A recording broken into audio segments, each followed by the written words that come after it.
Maayong aga! Kamusta po kayong lahat? So, for today's video is, kasi kanina nanguha kami nagwal ng mga abalong, gagawing similya, tatanim doon sa kuyapan. So, titingnan natin kung saan tayo tatanim yung mga abalong. So, ngayong araw is Miyerkules. Ay, nakalimutan.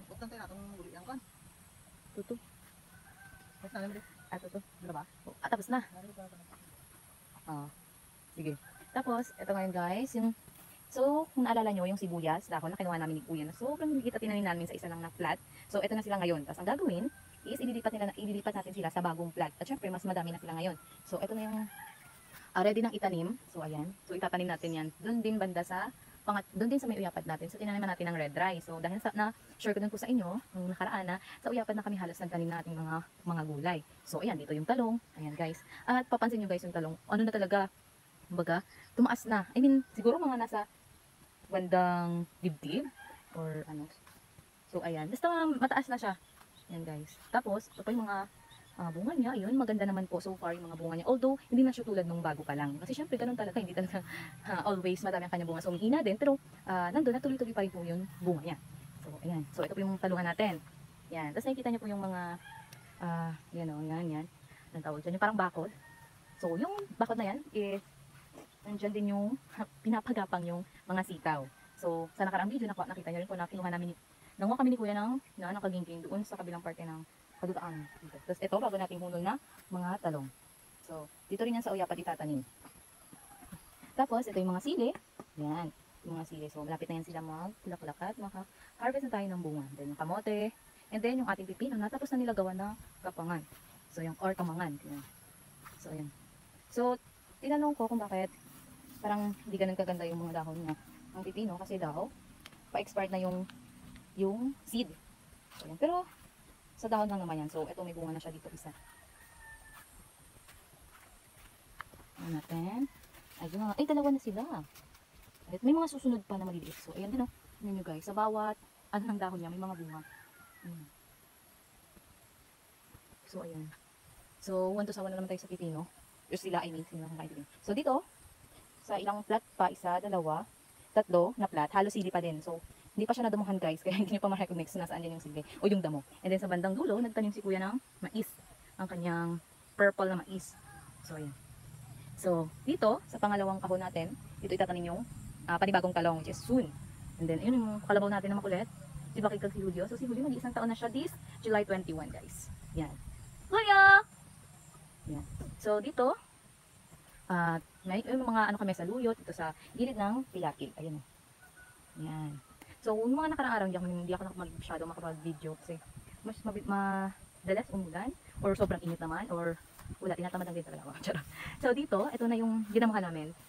Ito ang pangatlong kahon sa ating uyapad. So, ready na siya taniman ng ating sibuyas. So, pinakita ko sa inyo yung mga sinilya na pwede nang ilipat dito sa ating bagong plat ng sibuyas. So, ayan. So, ayan, di pa kami tapos magdamo. So, continue natin yan mamaya or so, yan. Tapos, at yun, nakita niyo ba yun, si Ruel? So, doon natin itatanim yung mga kinuha natin mga abalong. So, yung product ng abalong, pwede yung dahon niya at din yung takway. So, kung alam niyo yung takway, napakasarap yung takway. So, yun, titingnan natin dito. Kasi, hindi naman siya ganun maalagain. At nagmamahal na rin yung benta nitong abalong or takway. Kasi parang hindi na ganun kasi simple yan.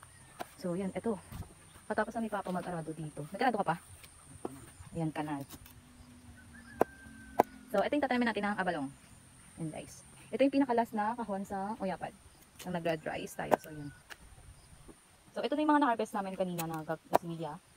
Yan. So, hindi ko na nabidyoan kasi wala lang. Basta kinuha namin yan doon. Tapos, yan. Then, doon sa uyapad sa kabila, na sila. Ready na sila para magpalay. So, dito, pinaangkol, wala pa. At, yan. Kasi kakaulan lang, kaya daming tubig. So, yun. Natagalan ni Papa nung laman. Yan, takway. Yung guys yung takway.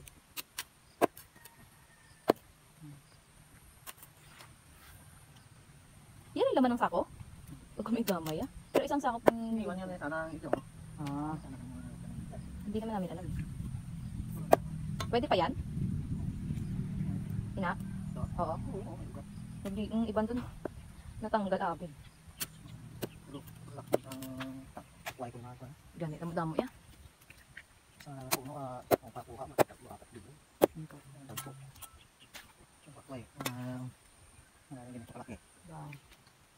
bahay. At guys, kung sino makaka-invento ng pambalat ng takway. Nakakatamad kaya balat ng takway. Peace out yun. Mga hindi ko na siya nakalipas ko na. Sabagay. Tapos may ginagawa sila. So, ayun lang guys for today's video. So, i-update ko lang kayo next. Mga ilang buwan or so yun. So, yun lang. Thank you. Goodbye.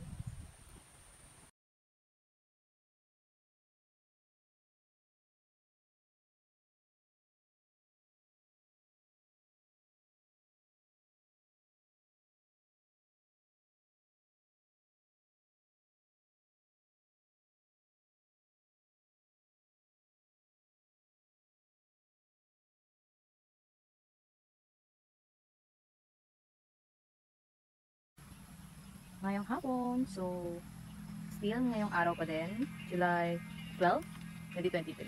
So, ito. Bus pa ang 30 kag. Ang dudong. So, ito na guys, yung ating sibuyas. So, tinatanim na nila. At ang atin dun, yung abalong, ay mahaba-haba na. So, nawa ulit kami pang dagdag para mapuno ang isa ka plat. Yung mahaba. Pandugtong. So, tara, punta natin.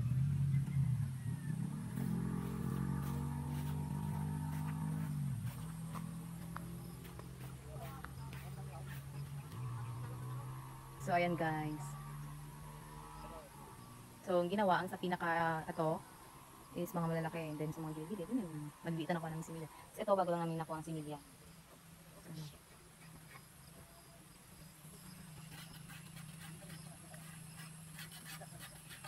So, ayun na guys, for today's video. Goodbye na talaga.